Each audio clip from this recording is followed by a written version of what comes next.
नमस्कार, उत्तराखंड प्राइम देख रहे हैं आप। मैं हूं आपके साथ प्रीति राय। बुलेटिन की शुरुआत करेंगे। उत्तरकाशी में वैदिक मंत्रोच्चार के साथ अक्षय तृतीया के पावन अवसर पर आज विश्व प्रसिद्ध यमुनोत्री धाम के कपाट दर्शन के लिए खोल दिए गए। आपको बता दें कि खरसाली से मां यमुना की डोली यमुनोत्री धाम के लिए शनिदेव की डोली के साथ रवाना हुई। वहीं इस कार्यक्रम में मुख्यमंत्री पुष्कर सिंह धामी भी शामिल हुए। पूजा अर्चना कर सीएम धामी ने सुख समृद्धि की कामना की। मां यमुना की डोली को यमुनोत्री धाम के लिए फिर सीएम धामी ने रवाना किया।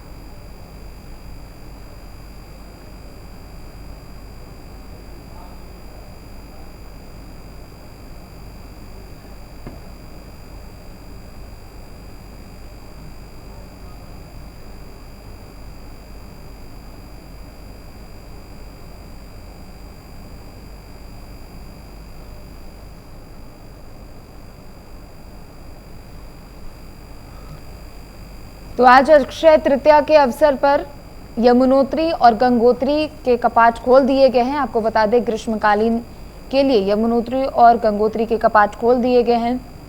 मुख्यमंत्री पुष्कर सिंह धामी भी कपाट खुलने के समय वहां उपस्थित रहे।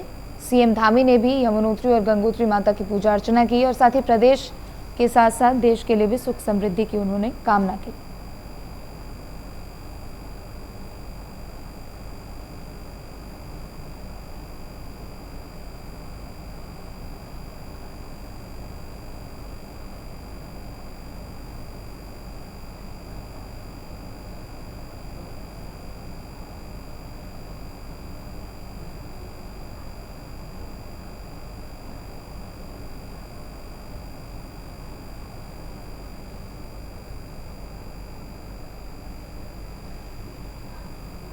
तो विधिवत तरीके से वैदिक मंत्रोच्चार के साथ आज मां गंगोत्री और यमुनोत्री के कपाट दर्शन के लिए खोल दिए गए हैं। आपको बता दें कि 6 महीने के लिए ग्रीष्मकालीन और आम लोगों के दर्शन के लिए ये कपाट खोल दिए गए हैं। मुख्यमंत्री पुष्कर सिंह धामी ने भी पूजा अर्चना कर मां यमुना की डोली को रवाना किया।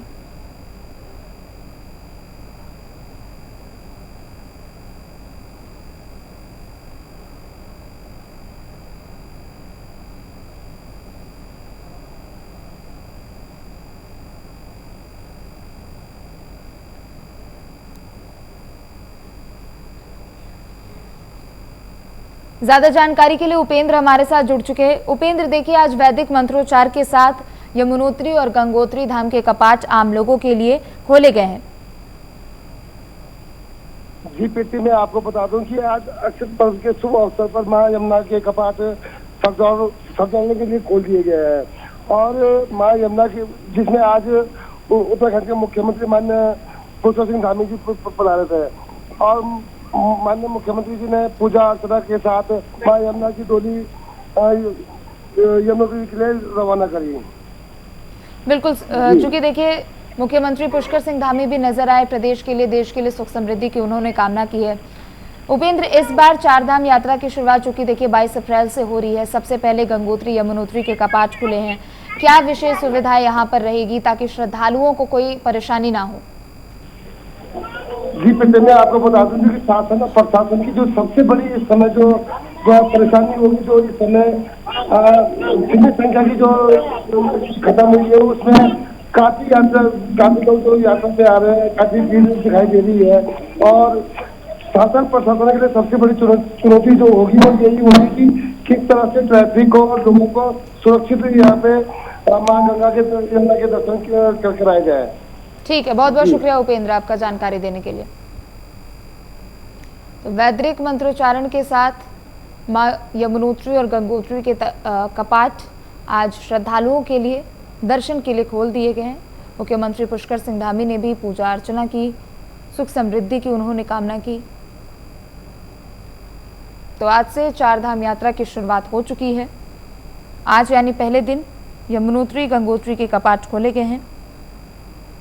तो 25 अप्रैल को केदारनाथ धाम के कपाट खोले जाएंगे और साथ ही 27 अप्रैल को बद्री विशाल के कपाट आम लोगों के लिए दर्शन के लिए खोले जाएंगे।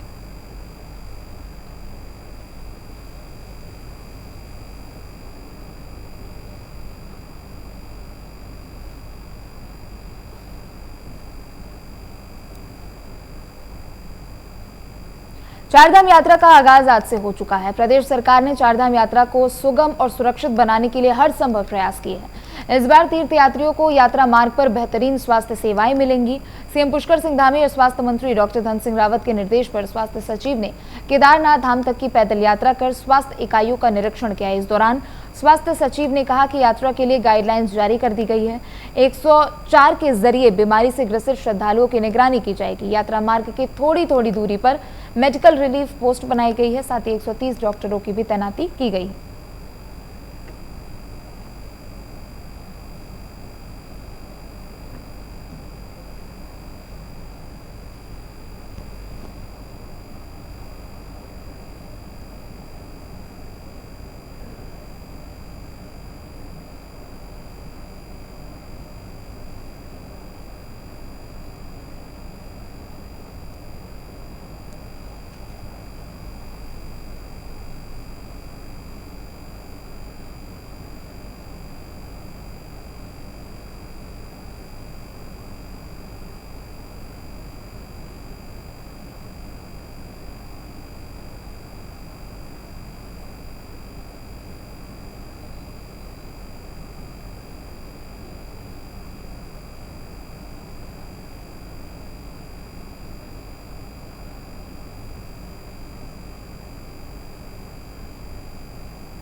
ज्यादा जानकारी के लिए पवन दीक्षित हमारे साथ जुड़ चुके हैं। पवन, देखिए आज से चारधाम यात्रा की शुरुआत हो चुकी है और ऐसे में यात्रा मार्ग पर क्या कुछ सुविधाएं मिलेंगी और यात्रा कैसे सुगम हो और सुरक्षित हो आम लोगों के लिए, इसको लेकर स्वास्थ्य सचिव ने खुद पैदल यात्रा की केदारनाथ मार्ग पर।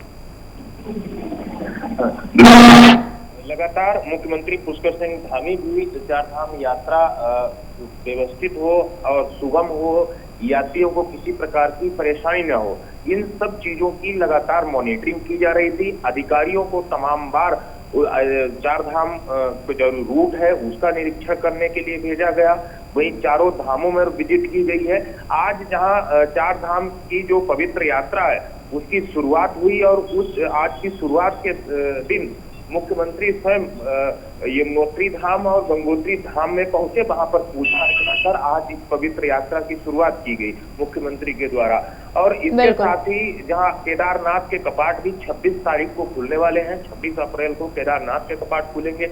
इस समय लगातार जो मौसम में बदलाव हुआ उसके कारण जो व्यवस्थाएं हैं वो काफी दिक्कत भरी है और इस समय वहां पर बर्फबारी हुई है, इससे जो रूट भी बाधित हुआ है। लेकिन इस दौरान भी जो स्वास्थ्य सचिव हैं डॉक्टर आर राजेश कुमार, उन्होंने खुद स्थलीय निरीक्षण किया। इससे पहले वो बद्रीनाथ जाकर के स्थलीय निरीक्षण कर चुके हैं और आज वो स्वयं केदारनाथ के लिए केदारनाथ रूट पर पहुंच करके जो यात्रा व्यवस्थाएं स्वास्थ्य विभाग के द्वारा की गई हैं उनका उन्होंने जायजा लिया है। कल शाम को ही रुद्रप्रयाग पहुंच गए थे स्वास्थ्य सचिव डॉक्टर आर राजेश कुमार और आज सुबह ही वो गौरीकुंड से जो केदारनाथ का रूट है उस रूट का उन्होंने निरीक्षण किया और उन्होंने बताया और जो भी पहले से जो व्यवस्थाएं की गई थी, क्योंकि इस बार की जो चारधाम यात्रा है पिछली बार की जो परिस्थितियां थी, पिछली बार जो स्वास्थ्य सेवाओं में दिक्कतों का सामना करना पड़ा श्रद्धालुओं को, उसको ध्यान में रखते हुए चाक चौबंद की गई है, जिसके लिए प्रत्येक किलोमीटर पर वहां पर हेल्थ पोस्ट बनाई गई है। लगभग 130 जो विशेषज्ञ चिकित्सक हैं उनकी ड्यूटी लगाई गई है, पैरामेडिकल स्टाफ की ड्यूटी लगाई गई है, दवाइयां हैं, कंसल्टेटर है, या ऑक्सीजन सिलेंडर है, या हार्ट से संबंधित कोई मरीज है उसको कैसे उसकी दिक्कत अगर होती है तो उसको कैसे दूर किया जाएगा, शुगर का पेशेंट है उसको कैसे उसका इलाज किया जाएगा, जो भी व्यवस्थाएं हो सकती हैं उन सभी व्यवस्थाओं को वहां पर किया गया है।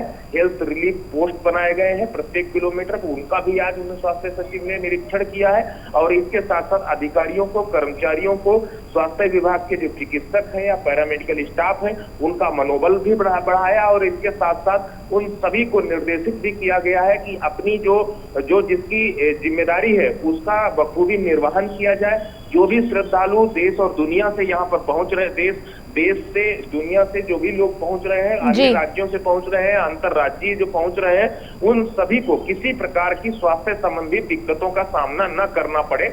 और इसके लिए अपील भी की है स्वास्थ्य सचिव ने कि जो भी यात्री आ रहा है वो अपना अगर रजिस्ट्रेशन कराता है, उस रजिस्ट्रेशन में कोई भी गंभीर बीमारी से ग्रसित है, कोई भी दवाइयां जो खा रहे हैं, उन दवाइयों का जिक्र उसमें किया जाए ताकि उनकी समय समय पर मॉनिटरिंग की जाए। क्योंकि एक टोल फ्री नंबर भी जारी किया गया है जिसके जरिए अगर वो कोई भी श्रद्धालु अगर जाता है रजिस्ट्रेशन में अपनी बीमारी का जिक्र करता है तो उसको हेल्थ विभाग के द्वारा 104 जो टोल फ्री नंबर है उसके द्वारा उनको मॉनिटर किया जाएगा, उनको ट्रेस किया जाएगा और समय समय पर उनसे जानकारी भी ली जाएगी किसी प्रकार की कोई दिक्कत तो नहीं है, स्वास्थ्य संबंधी कोई परेशानी तो नहीं है, यदि है तो उसका तुरंत उपचार करने की कोशिश की जाएगी।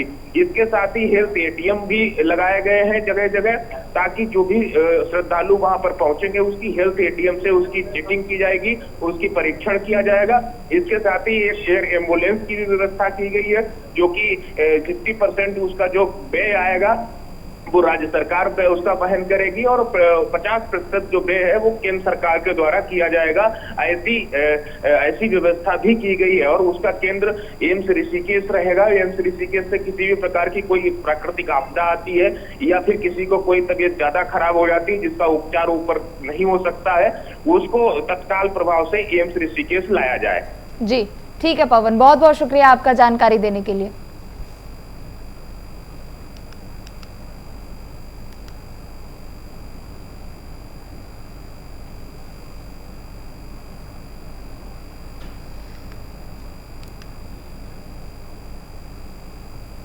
वे जिलाधिकारी डॉक्टर आशीष चौहान ने डोब श्रीकोट गांव में अंकिता भंडारी के परिजनों से मुलाकात की। जिलाधिकारी डॉक्टर आशीष चौहान ने जानकारी देते हुए बताया कि अंकिता भंडारी के परिजन समस्याओं को लेकर डीएम कार्यालय और उनके आवास में मिलने आते रहते हैं, जिस पर अंकिता के परिजनों से उन्होंने मुलाकात की है। परिजनों से कुछ बिंदुओं पर चर्चा होने को लेकर जिलाधिकारी ने बताया कि गांव में पानी की समस्या, रोड की समस्या और नर्सिंग कॉलेज का नाम अंकिता भंडारी के नाम पर रखने समेत कुछ विषयों पर चर्चा की गई। तो जिलाधिकारी ने बताया कि समस्याओं के निदान को लेकर सकारात्मक कदम उठाए जा रहे हैं और उन्हें उम्मीद है कि जल्द ही समस्याओं का समाधान भी किया जाएगा।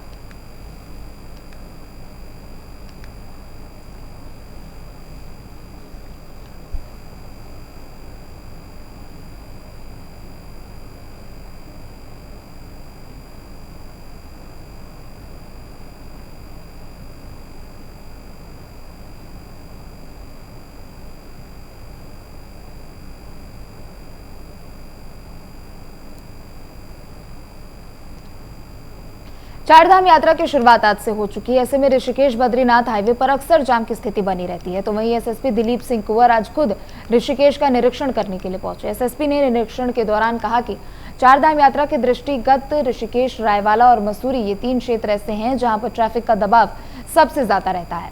तो वहीं इन स्थानों पर पर्याप्त पुलिस फोर्स तैनात रहेंगी। तो इसी के साथ एसएसपी ने कहा कि चारधाम यात्रा को देखते हुए पौड़ी और टिहरी पुलिस के साथ कोऑर्डिनेशन किया गया है ताकि व्यवस्थाएं सुचारू रूप से चल सके।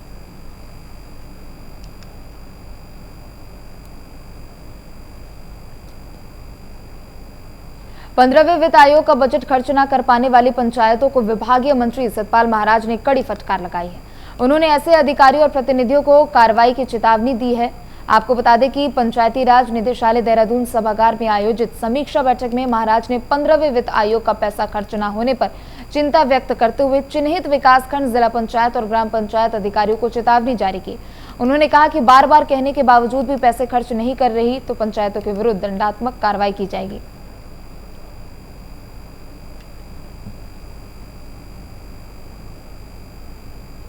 जो जुड़े हुए हैं और सभी अधिकारीगण जो जुड़े हुए हैं, ब्लॉक प्रमुख जो जुड़े हुए हैं और सभी अधिकारीगण जो जुड़े हुए हैं, ग्राम सभा के अधिकारीगण जुड़े हुए हैं, सभी को मैं धन्यवाद देना चाहता हूं।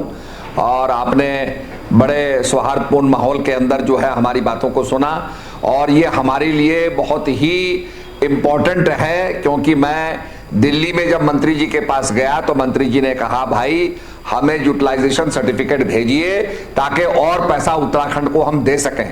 और निश्चित रूप में हमारे लिए बहुत आवश्यक हो गया है कि हम आपको हिदायत दें और हम इस प्रकार की परिपाटी लाना चाहते हैं कि जो जनप्रतिनिधिगण और जो अधिकारीगण पैसा नहीं खर्च कर रहे हैं उनको हम दंडित करें और जो पैसा खर्च कर रहे हैं उनको हम पुरस्कृत करें। उत्तराखंड के प्रसिद्ध बाबा विश्वनाथ जगदीश शिला की डोली इस बार 3 मई से उत्तराखंड के सभी धामों की यात्रा करेगी। ये यात्रा 30 मई को समाप्त की जाएगी। इस मौके पर मंत्री प्रसाद नैतनी ने बताया कि जिस प्रकार देवभूमि को तीर्थाटन के नाम से जाना जाता है, क्योंकि यहाँ पर 4 धाम के अलावा लगभग 1000 सिद्धपीठ मंदिर हैं और इसी यात्रा का उद्देश्य इन सभी सिद्धपीठों से यात्रियों को अवगत कराना है। तो उन्होंने बताया कि हमारे द्वारा इन सभी स्थानों की एक लिस्ट पर्यटन मंत्री सतपाल महाराज को दे दी गई है।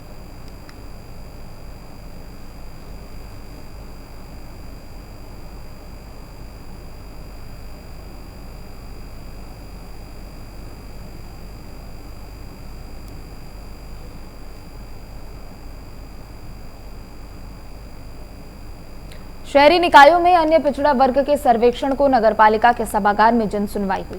स्थानीय लोगों और पूर्व न्यायमूर्ति BS वर्मा की अध्यक्षता में जन सुनवाई हुई। नगरपालिका अध्यक्ष राजेश्वरी देवी ने सभी का स्वागत भी किया और जन सुनवाई में पूर्व पालिका अध्यक्ष अशोक नाबियाल ने कहा कि सीमांत क्षेत्र जनजाति बहल और मतदाता सूची के आधार पर ही आरक्षण तय किया जाना चाहिए।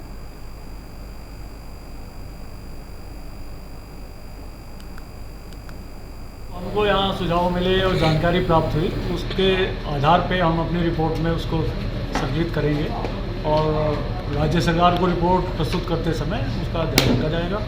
और यहाँ जो जानकारी मिली है, अभी इनके पास आंगनबाड़ी का आंकड़े नहीं आए हैं, तो यहाँ इनको हमने 1 हफ्ते का टाइम दे दिया है। और कोई भी वार्ड मेंबर या कोई भी जनता यदि सर्वे पे वो शिकायत करती है तो हमने ईओ साहब को कह दिया कि उस जगह जा करके उसका जो है वो करवाए, पुनः जो है उसका आकलन करवाए, ताकि जो है कोई परिवार ना छूटे।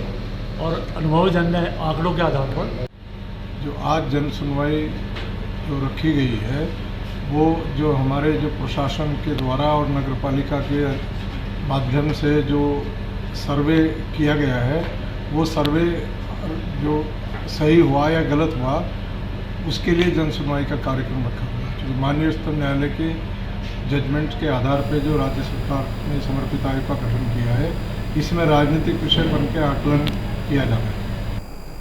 पौड़ी में पेयजल निगम के अधीक्षण अभियंता मोहम्मद मिसम और मुख्य अभियंता गढ़वाल मंडल संजय सिंह ने अपना पदभार ग्रहण किया। इस मौके पर अधीनस्थ कार्मिकों ने उनका पुष्प गुच्छ देकर जोरदार स्वागत किया। इस दौरान मुख्य अभियंता ने कहा कि जल जीवन मिशन का जो लक्ष्य उन्हें मिला है, उसे पेयजल निगम जल्द पूरा करेगा। उन्होंने बताया कि 40% कार्य जल जीवन मिशन का पूरा हो चुका है। ऐसे में हर उपभोक्ता के परिवार में 55 लीटर प्रति व्यक्ति पानी मुहैया हो, इसके लिए विभाग प्रयासरत है।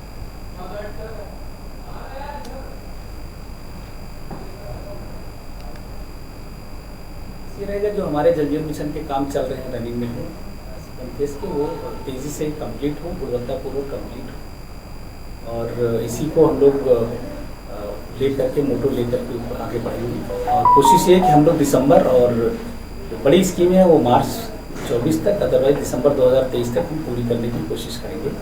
और लग करके हमारी टीम भी बहुत अच्छी है यहाँ पर। अभी मैंने लोगों से बात भी की, एक्सेंज साहिबान से, तो बहुत अच्छा काम करेंगे हम लोग मेहनत से, लेवल से। हमारा ये है पेयजल उपलब्ध कराना है, क्योंकि ये थोड़ा हिल्स का एरिया है ना, और उसमें लोगों को पेयजल से बहुत ज़्यादा प्रॉब्लम है। खासतौर से पौड़ी डिस्ट्रिक्ट तो ज़्यादा ही अफेक्टेड है। तो ये था कि भाई पेयजल उपलब्ध हो जाए लोगों को 55 LPCD per capita per day से, तो उस पर हम लोग काम कर रहे हैं, चल रहे हैं। उनमें उनके बारे में जानकारी ली है, और जो जिनमें थोड़ा सा कहीं फॉरेस्ट और इस तरीके का इश्यू है, उस पर भी हम लोग कार्रवाई करके आगे फॉरेस्ट केस क्लियर करा करके काम करेंगे। रुड़की में ईद उल फितर त्योहार पर ईदगाह में मुस्लिम धर्मगुरुओं ने शांतिपूर्वक नमाज अदा कराई। लोगों ने अमन चैन की दुआ मांगी। इस दौरान मुफ्ती सलीम साहब ने युवाओं से नशे से बचने की अपील की। सुरक्षा के मद्देनजर शहर में भारी पुलिस बल की भी तैनाती रही।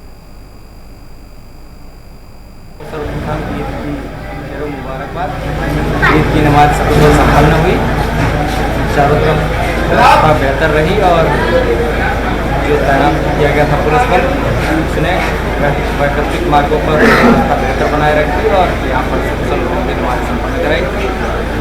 सभी को पुनः ईद की ढेर सारी मुबारक।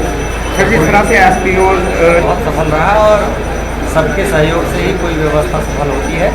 सबको उनके सहयोग के लिए भी आभार। गदरपुर में नमाज अदा करने के बाद एक दूसरे को ईद की बधाई देते हुए अमन चैन की दुआ के साथ ईद मनाई गई। गदरपुर ईदगाह में मुस्लिम समाज के लोगों ने एकत्र होकर नमाज अदा की। सुरक्षा को लेकर शहर में पुख्ता इंतजाम किए गए।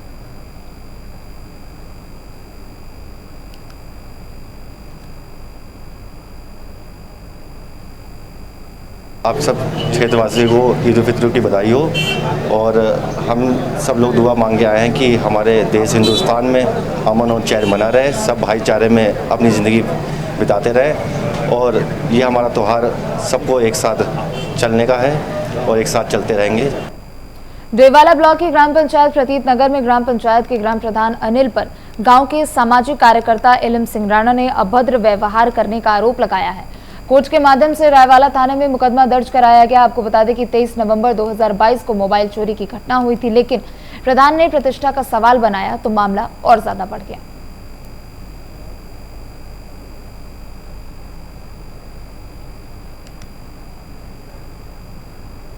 गदरपुर के खेमपुर गांव में 50 वर्षों से खेती कर रहे किसानों को दरकिनार कर राजस्व विभाग की टीम भूमि की हदबंदी करने पहुंच गई, जिस पर टीम को ग्रामीणों और किसानों के कड़े विरोध का सामना करना पड़ा। आपको बता दें कि मामले की गंभीरता को देखते हुए राजस्व विभाग की टीम बिना हदबंदी कर वापस लौट गई। इस दौरान किसान अशोक बामरी ने बताया कि वह तीसरी पीढ़ी से यहां पर खेती कर रहे थे। प्रशासन ने गलत कारणों और गलत कार्यों के चलते किसी गलतफहमी में रहकर हमारी जमीन पर कब्जा करने का प्रयास किया है। साथ ही किसान ने बताया कि हमारे विरोध के बाद टीम वापस लौट आई है, जबकि हमारे मामले का विवाद न्यायालय में विचाराधीन है।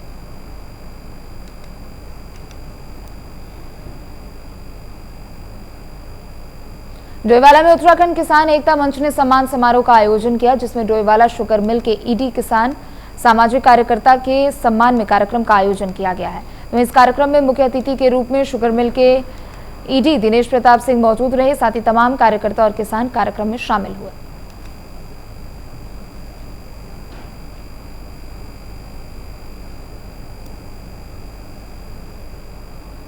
उत्तराखंड में हर्षोल्लास के साथ ईद का त्यौहार मनाया जा रहा है। लोगों ने ईदगाह और मस्जिदों में नमाज अदा कर सुख चैन की दुआ मांगी। सुरक्षा को लेकर प्रशासन भी अलर्ट रहा। मुख्य चौक चौराहों पर भारी पुलिस बल तैनात रहा।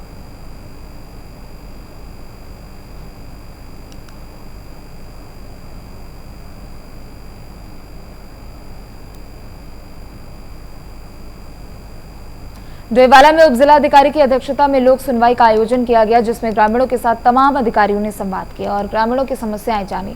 उप जिलाधिकारी शैलेंद्र सिंह नेगी ने बताया कि भूमि अधिग्रहण प्रस्ताव के अनुसार कुल 1.97 हेक्टेयर भूमि का अधिग्रहण किया जा रहा है, जिसमें 6 वाणिज्य 8 गैर वाणिज्यिक भवन के साथ ही 222 गैर फलदार 4 बांस 115 फलदार वृक्षों का अधिग्रहण किया जा रहा है।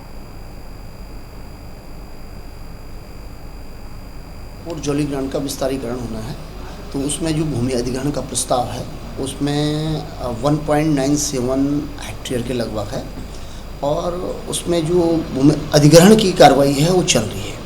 तो उसमें जो एजेंसी है जो SIA कर रही है, सोशल इम्पैक्ट असेसमेंट कर रही है, वो श्री गुरु राम राय विश्वविद्यालय कर रहे हैं, उनको एजेंसी बनाया गया है। तो उन्होंने सेक्शन 4 की कार्रवाई कर ली। तो उसके बाद सेक्शन 5 में इसमें लोक सुनवाई होती है। लोक सुनवाई में अध्यक्षता जो है SDM की होती है और हमारे और भी मेंबर होते हैं, तहसीलदार हैं हमारे, और वही यूनिवर्सिटी के सदस्य हैं, नगर पालिका की EO हैं, उसमें हमारा पटवारी जी हैं और यूकाडा के बाकी सभी पार्षद भी हैं। तो उसमें सभी लोग आज हम लोग बैठे और हमने लोग क्षेत्रीय लोगों को सूचना दी थी। वो लोग बड़ी संख्या में वहाँ आए थे। प्रभावित तो चूँकि 51 लोग हैं प्रभावित, कॉमर्शियल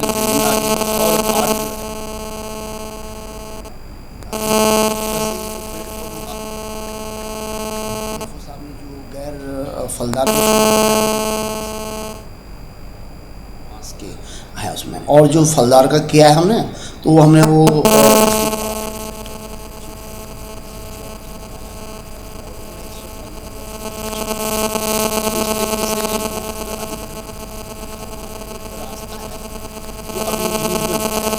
चौड़ाई है उसकी, उसका थोड़ा बहुत जितना चौड़ाई में आ रहा है।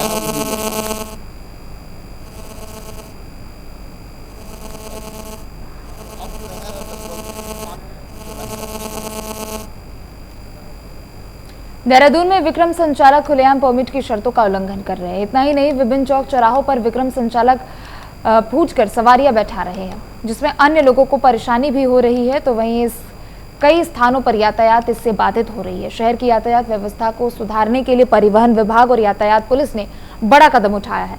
विक्रमों के पूछकर सवारी बिठाने पर पूर्ण पाबंदी लगा दी गई है। साथ ही जिन लोगों ने यातायात का पालन नहीं किया उन पर ट्रैफिक पुलिस कड़ी कार्रवाई कर रही है। एसपी ट्रैफिक अक्षय कोंडे ने बताया कि लगभग 900 चालान विक्रम चालकों के लिए किए गए हैं, लेकिन फिर भी चालक बाज नहीं आ रहे।